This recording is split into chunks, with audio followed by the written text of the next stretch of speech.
N t न्यूजमध्ये आपल्या सर्वांचं स्वागत। ठळक घडामोडी। सराफा व्यापाऱ्याच्या बंदमुळे अनेक कारागिरांवर उपासमारीची वेळ।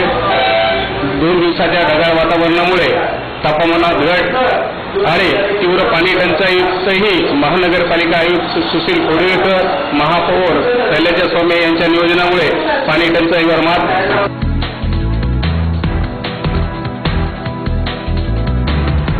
आता बातमीपत्र विस्तारामध्ये।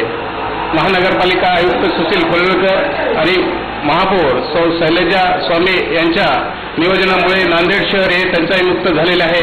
विष्णुपुरी जलाशय आणि आसना नदी पात्रामध्ये पाण्याची उपलब्धता इस्लापूर धरणामधून केल्याच्या नंतर शहरामध्ये पाणी टंचाईवर भरमसाठ मात झालेली आहे। त्यामुळे नांदेडकरांना पाणी टंचाईचा सामना करण्याची वेळ संपलेली आहे। सर्व शहरातील वार्डामध्ये पाणी टंचाई ही संपत आलेली आहे। 2 दिवसाआड सर्वांना पाणी मिळत आहे। हे सर्व नियोजन महापालिका आयुक्त सुशील कोडवेकर आणि महापौर शैलजा स्वामी यांच्या नियोजनामुळे झालेले आहे।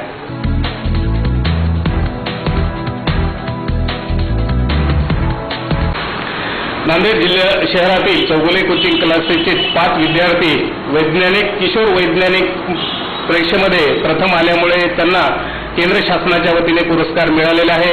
त्या पुरस्कारामध्ये 5 विद्यार्थी असून 3 विद्यार्थी 11वीचे, 2 विद्यार्थी 12वीचे आहेत। त्यामध्ये अनिरुद्ध काबरा, गौरव भटट हे दोघे जण 11वीचे विद्यार्थी आहेत, तर धनराज नरवाडे, श्रीपाद जाधव, शशांक कुलकर्णी हे 3 विद्यार्थी 12वीचे या किशोर वैज्ञानिक परीक्षेमध्ये चमकले आहेत। त्यामुळे यांना केंद्र शासनाच्या वतीने पुरस्कार जाहीर करण्यात आले आहे। तसेच या पुरस्कार मिळाल्याबद्दल चौगुले कोचिंग क्लासेसचे संचालक गणेश चौगुले व दशरथ पाटील यांनी यांच्यासह सर्व स्तरातून या 5 विद्यार्थ्यांचं कौतुक होताना दिसत आहे।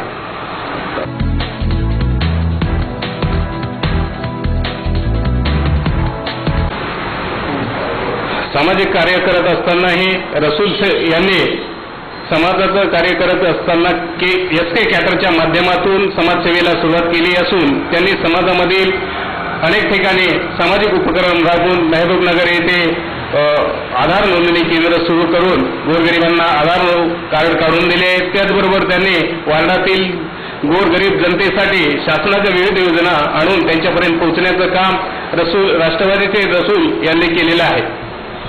आजचं बातमीपत्र संपलेलं आहे। पुन्हा भेटूया उद्या याच वेळेस बातमीपत्र।